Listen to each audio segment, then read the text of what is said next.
Assalamualaikum warahmatullahi wabarakatuh. Saya Ulian Imatus Solihah dari kelas MPI 2A. Di sini saya akan menjelaskan materi tentang perkembangan manusia dan hubungannya dengan psikologi pendidikan dalam buku Psikologi Pendidikan. Penulis buku ini ialah Dr. Heni Perbawasari, SAG, MPD, dan kawan-kawan. Penerbit dari buku ini adalah CV Penerbit Kiara Media dari Pasuruan, Jawa Timur, tahun 2020. Dalam materi ini terdapat 4 poin, yaitu poin A, perkembangan anak selama masa prasekolah. Poin B, pendidikan prasekolah. Poin C, perkembangan anak selama masa sekolah dasar. Dan poin terakhir atau poin D, perkembangan anak selama masa sekolah menengah pertama dan menengah atas. Ingin tahu lebih dalam tentang materi ini? Yuk simak terus videonya. Poin pertama atau poin A ialah perkembangan anak selama masa prasekolah. Pendidikan prasekolah merupakan dasar bagi perkembangan sikap, pengetahuan, keterampilan, daya cipta, dan penyesuaian dengan lingkungan sosialnya. Oleh karena itu, perlu diusahakan agar pendidikan ini dapat dinikmati oleh segenap lapisan masyarakat. Poin kedua atau poin B ialah pendidikan prasekolah. Di Indonesia, ada beberapa lembaga pendidikan anak usia dini yang selama ini sudah dikenal oleh masyarakat luas, yaitu yang pertama, Taman Kanak-Kanak atau yang biasa disebut TK atau Rodatul Atfal. TK merupakan bentuk satuan pendidikan bagi anak usia dini pada jalur pendidikan formal, yang menyelenggarakan pendidikan bagi anak usia 4-6 tahun, yang terbagi menjadi 2 kelompok, yaitu kelompok A untuk anak usia 4-5 tahun dan kelompok B untuk anak usia 5-6 tahun. Yang kedua yaitu kelompok bermain atau playgroup. Kelompok bermain merupakan salah satu bentuk pendidikan anak usia dini pada jalur pendidikan non-formal yang menyelenggarakan program pendidikan sekaligus program kesejahteraan bagi anak usia 2 sampai dengan 4 tahun. Yang ketiga yaitu Taman Penitipan Anak atau biasa disebut dengan TPA. Taman Penitipan Anak merupakan salah satu bentuk pendidikan anak usia dini pada jalur pendidikan non-formal yang menyelenggarakan program pendidikan sekaligus pengasuhan dan kesejahteraan anak sejak lahir sampai dengan usia 6 tahun. Yang keempat yaitu Satuan PAUD Sejenis atau SPS. Adalah layanan minimal merupakan layanan minimal yang hanya dilakukan 1-2 kali per minggu atau merupakan layanan PAUD yang diintegrasikan dengan program layanan lain. Peserta didik pada SPS adalah anak 2-4 tahun. Menurut Marison, ada beberapa sasaran pendidikan prasekolah, yaitu yang pertama, mendukung dan mengembangkan kemampuan bahwa anak melalui pembelajaran. Yang kedua, mengantarkan pada tingkat kesehatan prima, sosial, ekonomi, dan pelayanan akademik terhadap anak dan keluarga. Yang selanjutnya, mendapatkan solusi atas tekanan masalah sosial. Selanjutnya, memajukan kemampuan melek huruf dan matematika sejak dini, dan mempersiapkan anak untuk membaca. Poin C atau poin yang ketiga yaitu perkembangan anak selama masa sekolah dasar.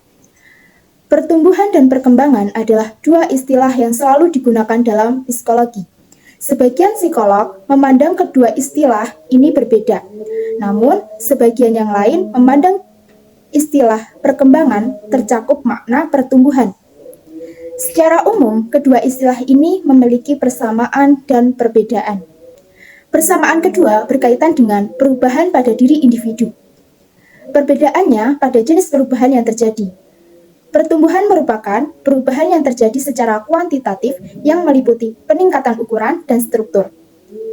Nah, pertumbuhan adalah berkaitan dengan masalah perubahan dalam besar, jumlah, ukuran, atau dimensi tingkat sel organ maupun individu yang bisa diukur dengan berat, ukuran panjang, umur tulang, dan keseimbangan metabolik.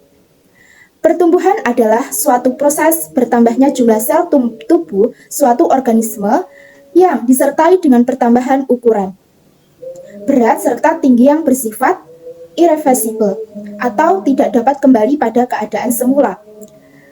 Pertumbuhan lebih bersifat kuantitatif, di mana suatu organisme yang kecil menjadi lebih besar seiring dengan pertambahan waktu. Perkembangan adalah bertambah kemampuan atau skill dalam struktur dan fungsi tubuh yang lebih kompleks dalam pola teratur dan dapat diramalkan sebagai hasil proses pematangan. Perkembangan anak sekolah dasar yaitu yang pertama, mencakup perkembangan fisik seperti tinggi dan berat badan, adanya penambahan ukuran dalam kerangka tulang belulang, sistem otot, dan ukuran organ-organ tubuh lainnya. Tinggi dan berat badan anak secara bertahap terus bertambah. Selama usia sekolah dasar ini, kekuatan fisik anak lazimnya meningkat 2 kali lipat. Gerakan-gerakan lepas pada masa sebelumnya sangat membantu pertumbuhan otot ini. Yang kedua, yaitu proporsi dan bentuk tubuh anak sekolah dasar. Tubuh anak sekolah dasar umumnya masih memiliki proporsi tubuh yang kurang seimbang. Kekurangan seimbangan ini sedikit demi sedikit berkurang sampai terlihat perbedaannya ketika anak mencapai kelas 5 atau kelas 6. Pada kelas-kelas akhir, lazimnya proporsi tubuh anak sudah mendekati keseimbangan. Yang selanjutnya yaitu perkembangan intelektual. Piaget menemukan beberapa konsep dan prinsip tentang sifat-sifat perkembangan kognitif anak. Di antaranya, yang pertama, anak adalah pembelajar yang aktif. Yang kedua, anak mengorganisasi apa yang mereka pelajari dari pengalamannya. Yang ketiga, anak menyesuaikan diri dengan lingkungan melalui proses asimilasi dan akomodasi. Yang keempat, proses ekuilibrasi menunjukkan adanya peningkatan ke arah bentuk-bentuk pemikiran yang lebih kompleks. Yang selanjutnya yaitu perkembangan bahasa. Yang pertama yaitu perkembangan bicara. Berbicara merupakan alat komunikasi terpenting dalam berkelompok. Anak belajar bagaimana berbicara dengan baik dan berkomunikasi dengan orang lain.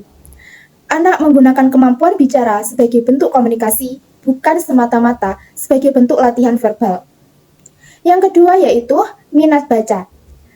Sampai usia 8 tahun, anak membaca penuh semangat, terutama tentang cerita-cerita khayal seperti karya Anderson dan Grimm. Sedangkan pada usia 10-12 tahun, perhatian membaca mencapai puncaknya. Materi bacaan semakin luas. Dari kegiatan membaca inilah, anak memperkaya pembendaharaan kata dan tata bahasa sebagai bekal untuk berbicara dan berkomunikasi dengan orang lain.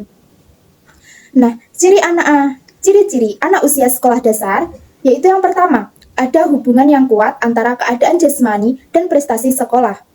Yang kedua, suka memuji diri sendiri. Yang ketiga, kalau tidak dapat menyelesaikan tugas atau pekerjaan itu dianggap tidak penting. Yang keempat, suka membandingkan dirinya dengan anak lain, jika hal itu menguntungkan dirinya. Yang kelima, suka meremehkan orang lain. Yang keenam, perhatiannya tertuju pada kehidupan praktis sehari-hari. Yang ketujuh, ingin tahu, ingin belajar, dan realistis timbul minat kepada pelajaran-pelajaran khusus. Yang kedelapan, anak memandang nilai sebagai ukuran yang tepat mengenai prestasi belajarnya di sekolah. Yang kesembilan, anak-anak suka membentuk kelompok sebaya atau pergrup untuk bermain bersama. Mereka membuat peraturan sendiri dalam kelompoknya. Kematangan sekolah merupakan kesiapan anak dalam memasuki masa-masa sekolah. Usia anak yang matang sekolah yaitu sekitar umur 7 tahun. Kriteria atau kategori kematangan sekolah adalah yang pertama, anak sudah dapat menangkap masalah-masalah yang bersifat abstrak seperti matematika dan angka-angka. Yang kedua, anak sudah dapat menggambar dengan lebih rapi. Yang ketiga, anak sudah dapat mandi sendiri, berpakaian sendiri, menyisir rambut sendiri, mengikat tali sepatu, serta menyisir rambut dengan benar. Poin yang keempat atau poin do, yaitu perkembangan anak selama masa sekolah menengah dan atas. Masa remaja berlangsung antara usia 12 tahun sampai dengan 21 tahun bagi wanita, 13 tahun sampai 22 tahun bagi pria. Rentang usia remaja ini dapat dibagi menjadi dua bagian, yaitu 12 atau 13 tahun sampai 17 atau 18 tahun adalah remaja awal, dan usia 17 atau 18 tahun sampai 21 sampai 22 tahun adalah remaja akhir.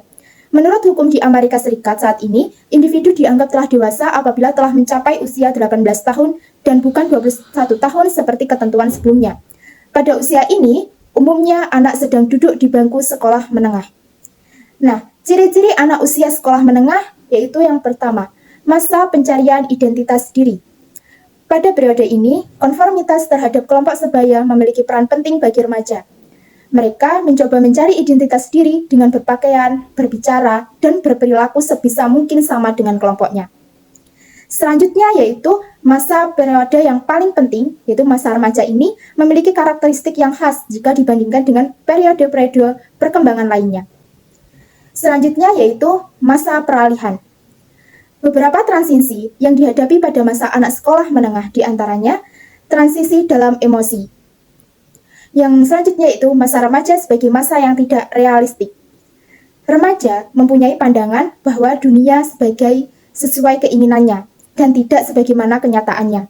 Oleh karena hal tersebut, remaja meninggi emosinya apabila gagal dan disakiti hatinya. Remaja lambat laun akan mengerti secara rasional dan realistik sesuai bertambah pengalamannya. Selanjutnya yaitu masa remaja adalah periode perubahan. Maksudnya gimana? Perubahan yang terjadi pada periode ini berlangsung secara cepat. Perubahan fisik yang cepat membawa konsekuensi terjadinya perubahan sikap dan perilaku yang juga cepat. Selanjutnya yaitu perkembangan berbagai aspek pada anak usia sekolah menengah, yaitu yang pertama, perkembangan fisik.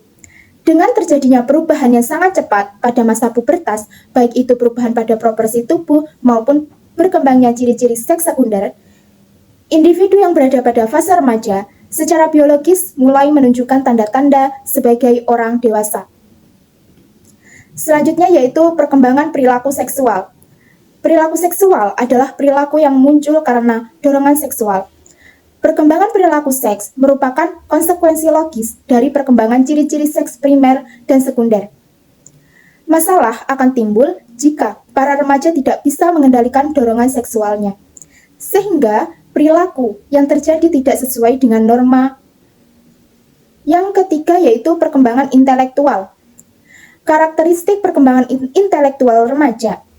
Yang pertama, kemampuan intelektual remaja telah sampai pada fase operasi formal, berlainan dengan cara berpikir anak-anak yang tekanannya kepada kesadaran sendiri, di sini dan sekarang, atau here and now. Cara berpikir remaja berkaitan dengan dunia kemungkinan, atau world of possibilities, melalui kemampuannya untuk menguji hipotesis, muncul kemampuan nalar secara ilmiah. Selanjutnya, mampu memikirkan masa depan dan membuat perencanaan dan mengeksplorasi berbagai kemungkinan untuk mencapainya. Yang selanjutnya, mampu menyadari aktivitas kognitifnya dan mekanisme yang membuat proses kognitif tersebut efisien atau tidak efisien. Nah, berikut merupakan perkembangan karakteristik dari siswa. Yang pertama, yaitu perkembangan fisik. Pada masa remaja, pertumbuhan fisik mengalami perubahan lebih cepat dibandingkan dengan masa anak-anak dan masa dewasa. Pada fase ini, remaja memerlukan asupan gizi yang lebih agar pertumbuhan bisa berjalan secara optimal. Perkembangan fisik remaja jelas terlihat pada tungkai dan tangan. Tulang kaki dan tangan serta otot-otot tubuh berkembang pesat. Yang kedua, yaitu perkembangan kognitif atau berpikir. Hal ini menyangkut tentang hubungan sebab akibat. Remaja sudah mulai berpikir kritis sehingga ia akan melawan bila orang tua, guru, lingkungan masih menganggapnya sebagai anak kecil. Mereka tidak akan terima jika dilarang melakukan sesuatu oleh orang yang lebih tua tanpa diberikan penjelasan yang logis. Yang ketiga, yaitu perkembangan identitas diri atau self-identity. Identitas diri merupakan potret diri yang meliputi berbagai hal, yaitu yang pertama, vokasional atau career identity, yaitu karir atau pekerjaan yang diinginkan oleh seseorang untuk menjalaninya. Yang kedua, political identity, yaitu arah sikap politik seseorang seperti apakah konservatif atau liberal. Yang ketiga, religious identity, yaitu keyakinan spiritual seseorang. Yang keempat, relationship identity, yaitu terkait dengan status seseorang apakah lajang, sudah nikah, atau bercerai. Yang kelima, achievement intellectual identity, yaitu motivasi seseorang untuk berprestasi atau mencapai tingkat intelektualitas yang tinggi. Yang keenam, yaitu sexual identity, yaitu menyangkut orientasi seksual seseorang apakah heteroseksual, homoseksual, atau biseksual. Yang ketujuh, Kultural atau ethnic identity, yaitu terkait dengan warisan budaya yang menjadi rujukan identifikasi seseorang secara intensif. Yang kedelapan, interest identity, yaitu sesuatu yang disenangi seseorang untuk melakukannya, seperti olahraga, musik, dan hobi-hobi yang lainnya. Yang kesembilan, yaitu personality identity, yaitu terkait dengan karakteristik kepribadian individu seperti introvert atau extrovert, cemas atau tenang, bersahabat atau bermusuhan. Yang terakhir, yaitu physical identity, yaitu citra individu terhadap tubuhnya. Perkembangan pada remaja yang selanjutnya yaitu perkembangan emosional. Emosi pada remaja masih labil karena erat hubungannya dengan keadaan hormon. Mereka belum bisa mengontrol emosi dengan baik. Dalam satu waktu, mereka akan kelihatan sangat senang sekali, tetapi mereka tiba-tiba langsung bisa menjadi sedih atau marah. Perkembangan selanjutnya yaitu perkembangan moral. Salah satu pola hubungan sosial remaja diwujudkan dengan membentuk satu kelompok. Remaja dalam kehidupan sosial sangat tertarik pada kelompok sebayanya, sehingga tidak jarang orang tua dinomorduakan, sedangkan kelompoknya dinomorsatukan.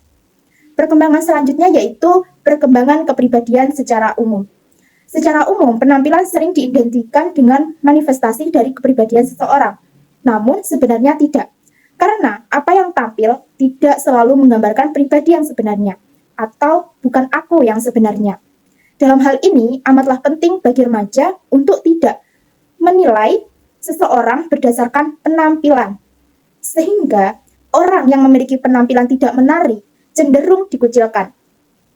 Disinilah pentingnya orang tua memberikan penanaman nilai-nilai yang menghargai harkat dan martabat orang lain, tanpa mendasarkan pada hal-hal fisik, seperti materi atau penampilan. Kemudian, perkembangan karakteristik dari siswa SMA, yaitu yang pertama, perkembangan karakteristik berupa perkembangan fisik pada masa remaja. Pertumbuhan fisik mengalami perubahan lebih cepat dibandingkan dengan masa anak-anak dan masa dewasa. Pada fase remaja, memerlukan asupan gizi yang lebih agar pertumbuhan bisa berjalan secara optimal. Perkembangan fisik remaja jelas terlihat pada tungkai dan tangan, tulang dan kaki, serta otot-otot tubuh berkembang pesat. Yang kedua yaitu perkembangan karakteristik seksual. Terdapat perbedaan tanda-tanda dalam perkembangan seksual pada remaja. Tanda-tanda perkembangan seksual pada anak laki-laki yaitu diantaranya alat reproduksi spermanya mulai berproduksi. Ia mengalami masa mimpi yang pertama, yaitu tanpa sadar mengeluarkan sperma. Sedangkan pada anak perempuan, bila rahimnya sudah bisa dibuahi karena ia sudah mendapatkan menstruasi yang pertama. Perkembangan selanjutnya yaitu perkembangan karakteristik, cara berpikir kasualitas. Perkembangan kognitif remaja dalam pandangan Jean Piaget, yaitu seorang ahli perkembangan kognitif, merupakan periode terakhir dan tertinggi dalam tahap pertumbuhan operasi formal, atau period of formal operation.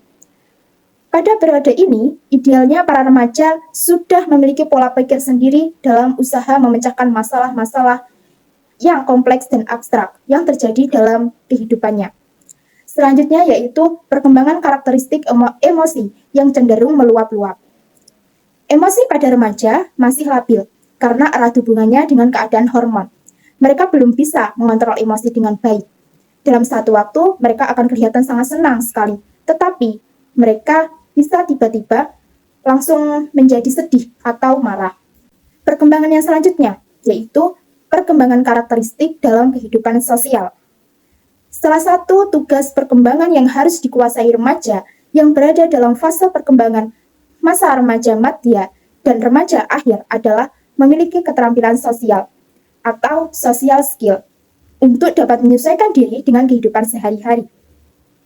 Keterampilan-keterampilan sosial tersebut meliputi kemampuan berkomunikasi, menjalin hubungan dengan orang lain, kemudian menghargai diri sendiri dan menghargai orang lain, mendengar pendapat atau keluhan dari orang lain, atau memberi atau menerima feedback, memberi atau menerima kritik, bertindak sesuai norma dan aturan yang berlaku, dan lain sebagainya. Perkembangan pada anak SMA selanjutnya yaitu perkembangan karakteristik moral. Kemampuan berpikir dalam dimensi moral atau moral reasoning Pada remaja berkembang karena mereka mulai melihat adanya kejanggalan dan ketidakseimbangan antara yang mereka percayai dahulu dengan kenyataan yang ada di sekitarnya. Mereka lalu merasa perlu mempertanyakan dan mengkonstruksi pola pikir dengan kenyataan yang baru. Perubahan inilah yang seringkali mendasari sikap pemberontakan terhadap peraturan atau otoritas yang selama ini diterima bulat-bulat. Perkembangan selanjutnya yaitu perkembangan karakteristik kepribadian. Secara umum, penampilan sering diidentikan dengan manifestasi dari kepribadian seseorang. Namun sebenarnya tidak, karena apa yang tampil tidak selalu menggambarkan pribadi yang sebenarnya, atau bukan aku yang sebenarnya. Dalam hal ini amatlah penting bagi remaja untuk tidak menilai seseorang berdasarkan penampilan semata. Sehingga orang yang memiliki penampilan tidak menarik cenderung dikucilkan. Disinilah penting orang tua memberikan penanaman nilai-nilai yang menghargai harkat dan martabat seseorang. Sekian dari saya, apabila ada kurang lebihnya mohon maaf. Wallahu muwaffiq ila aqwamit thoriq. Wassalamualaikum warahmatullahi wabarakatuh.